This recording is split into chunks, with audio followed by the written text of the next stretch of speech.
பார்த்துட்டு இருக்கிறது ஆயில் இல்லாத கப்லி சப்பாத்தி, அதுக்கப்புறமா ஒரு சொட்டு கூட ஆயில் போடாத யம்மியான பிந்தி மசாலா. இது ரொம்ப காரமாக தான் இருக்குங்க, பட் டேஸ்ட் அப்படியே சூப்பராக இருக்கும்.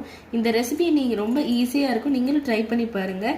இந்த கப்லி சப்பாத்திக்கும் இந்த பிந்தி மசாலாவுக்கும் எவ்வளோ நல்ல காம்பினேஷனாக இருக்கும்னு உங்களுக்கு தெரியுமா?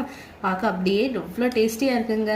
நான் இது நல்லா சாப்பிட்டு ஹெல்த்தியாக போகிறேன். நீங்களும் இந்த மாதிரி ஹெல்த்தியான ரெசிபிஸை ட்ரை பண்ணி, அதுவும் நான் கப்லி சப்பாத்தியோட பெனிஃபிட்ஸ் சொல்ல மறந்துட்டேனே. இதில் எவ்வளோ நல்ல திங்ஸ் இருக்குது தெரியுமா? இந்த கப்லி சப்பாத்திக்கு வந்து கப்லி வீட்டுக்கு வந்து எம்மர்னு சொல்லுவாங்க. இந்த எம்மர் வீட் வந்து இந்த எம்மர் வீட் தான் வந்து நேச்சுரல் அன்பாலிஷ்ட் வீட்டு. அதுவும் வந்து இது டயபெட்டிஸ்க்கும் வெயிட் லாஸ்க்கும் ரொம்பவே நல்லது. அதுவும் நார்மல் சப்பாத்தி மாதிரி டேஸ்ட்டும் கொடுக்கும். இதை ரோல் பண்ணுறது கொஞ்சம் கஷ்டமாக இருந்தாலும் போட்டு சாப்பிட்டு பாருங்கள், செம்ம டேஸ்ட்டாக இருக்கும். நார்மல் சப்பாத்தியை விட பெட்டராக இருக்குங்க. இந்த மாதிரி ஹெல்த்தி ரெசிபிஸை நீங்களும் ட்ரை பண்ணி பாருங்கள். டெய்லி ஒவ்வொரு நாளும் ஹெல்த்தியாகுங்க. இன்னொரு ரெசிபியோட நான் வரேன். அடுத்த வீடியோவில் பார்க்குறேன். பாய்.